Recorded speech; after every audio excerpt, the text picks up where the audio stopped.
Bukannya tersenyum, Natalie Holzer malah menangis histeris saat melihat kondisi calon bayinya dengan Sule.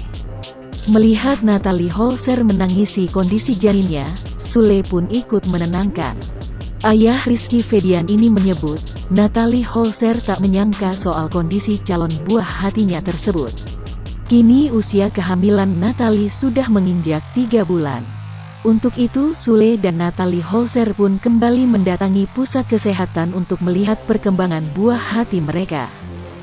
Terekam Natalie Holzer yang malah menangis terseduh-seduh mendengar penjelasan dari dokter.